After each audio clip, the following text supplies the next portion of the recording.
Today was another productive day. Had to get some workouts in, had to eat, fairly good for the most part. I don't think I get enough calories in most days right now because I'm just not hungry.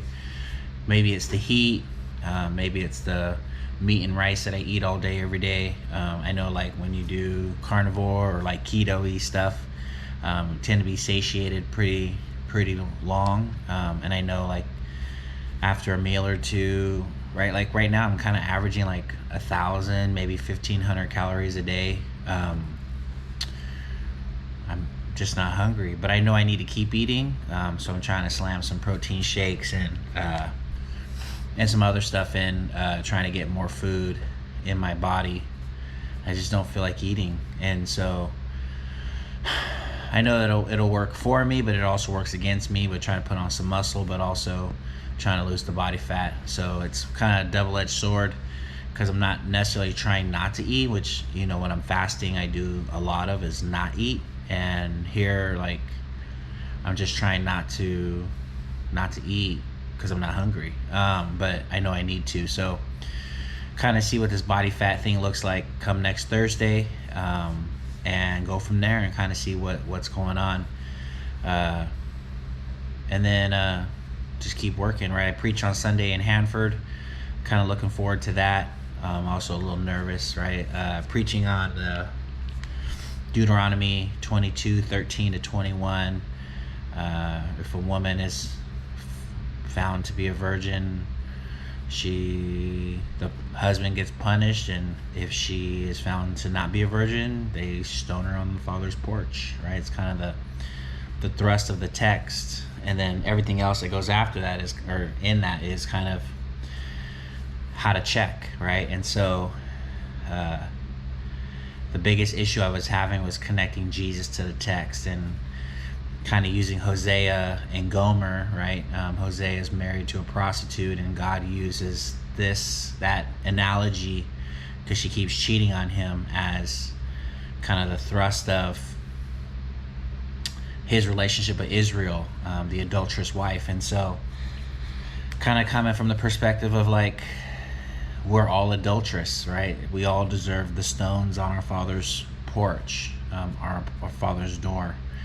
And Jesus just happens to be the door. And so don't want to give the whole sermon away, but kind of that's the thrust, I think, where we're heading, and then kind of how Jesus plays into, saving us, right, with his blood, and ultimately being the blood on the sheet that we need in order to say that we're virgins or, pure.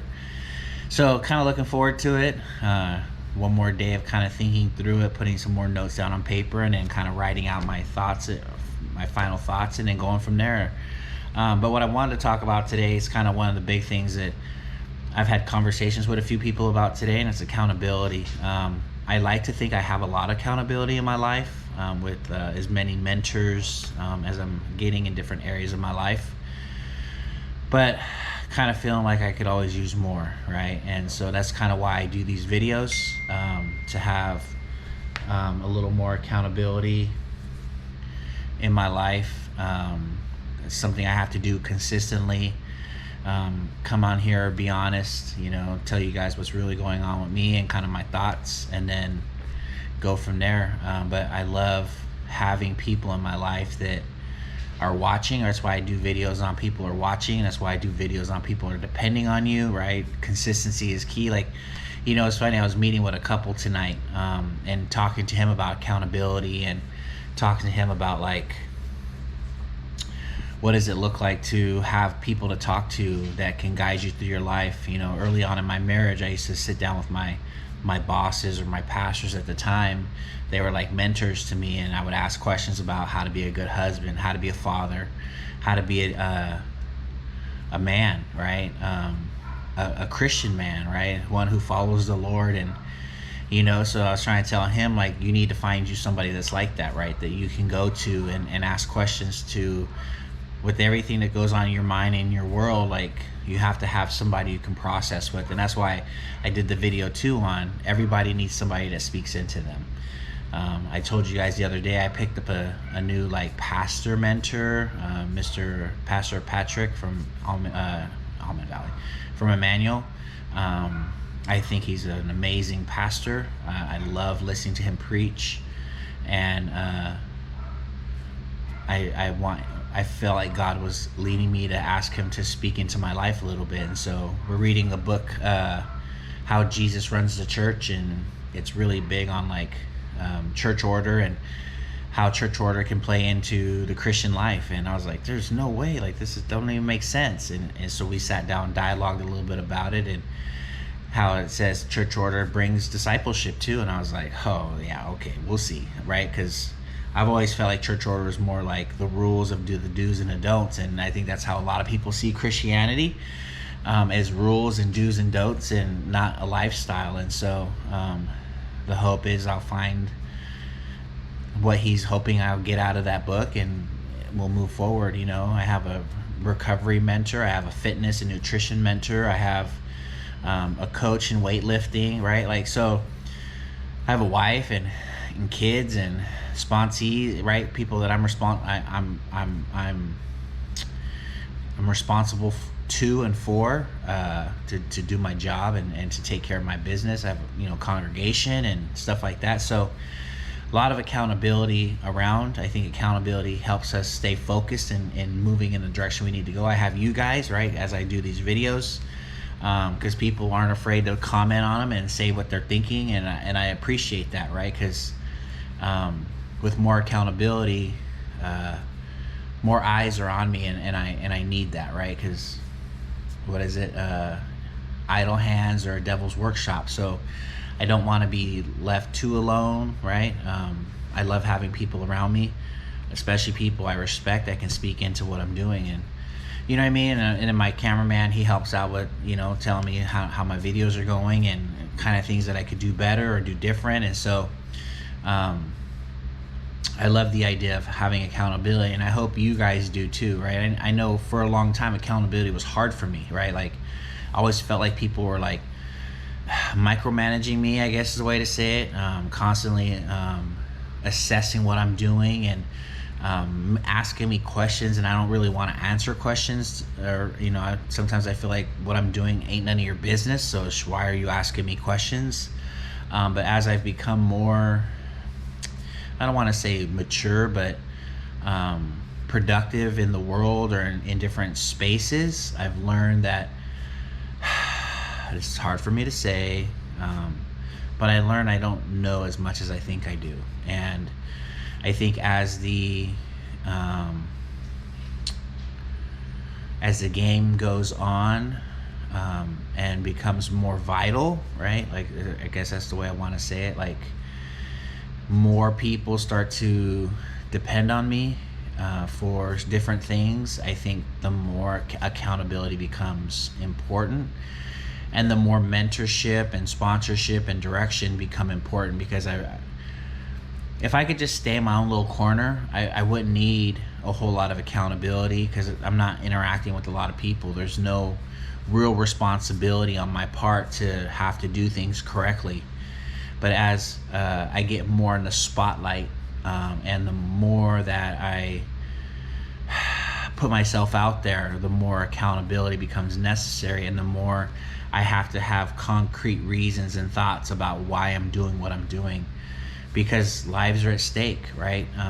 Unfortunately, in some of the spaces that I run in, what I say is very valuable to people and has the ability to mean a lot and to potentially do a lot of damage if I do things incorrectly. And so, and that's not me thinking highly of myself, that's just the truth of it, right? I really, right, today's meditation talked about humility, and I really try to have a humble spirit about myself, because and hear that with the grain of salt, in the sense that, like, I tell you, I always expect to win too, right? But I want to be as humble as possible, especially because I'm learning how little I actually do know. I don't have a right to be arrogant about a lot that I do, and I think in some of the spaces that I'm coming into, people who are more financially more stable than I am, who I have a lot of respect for, that are coming to me asking for help and some things. I realized that I need to be way more on my P's and Q's and dotting my I's and crossing my T's more than I ever thought I would have to be. And that's funny to say, because I always believed that I was destined for greatness. Just my actions didn't say that I knew that was going to happen. And that's kind of what is prompting this whole move forward, right? This whole become the man that I needed, because as I'm learning how little I actually do know, I'm learning that there's more work that I have to do to get prepared for the spaces that I'm going into. And it sucks because I feel like I'm behind the ball, right? I feel like I'm not prepared for some of the arenas that I'm stepping into, and I don't like that, right? I always want to feel like I'm on top of my game, and maybe for the first time I'm really realizing that I'm not.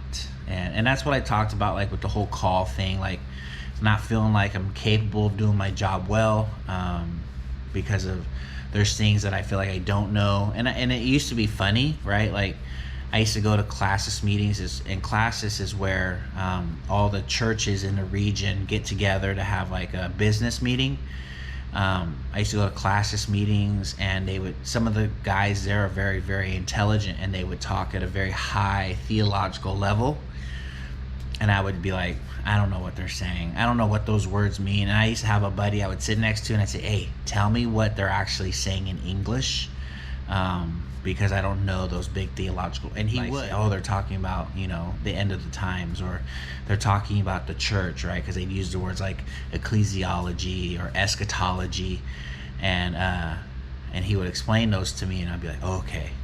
But now I'm getting into some spaces where I need to know that stuff. And there's the expectation that I know it already, and I just don't, right? And so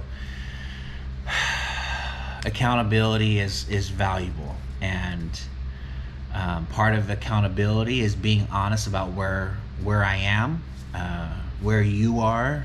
And I had to talk to one of the guys that I work with today, in as far as like mentoring. I mentor men as well, and he wanted to talk about like some addictive behavior that he wants to participate in. I had to tell him, like, look, bro, like, I hope you get through this clean, honestly. I said, because I can't tell you not to do it, because you won't do it until you won't stop doing it until you're ready.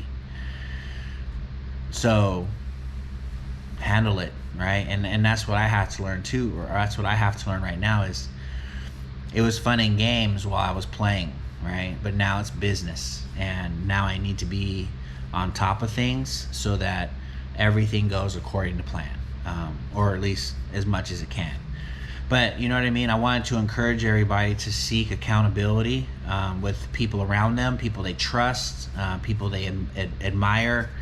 Ask people for help, right? Be willing to be vulnerable and put yourself out there, and let people know that you may not know what you act like you know.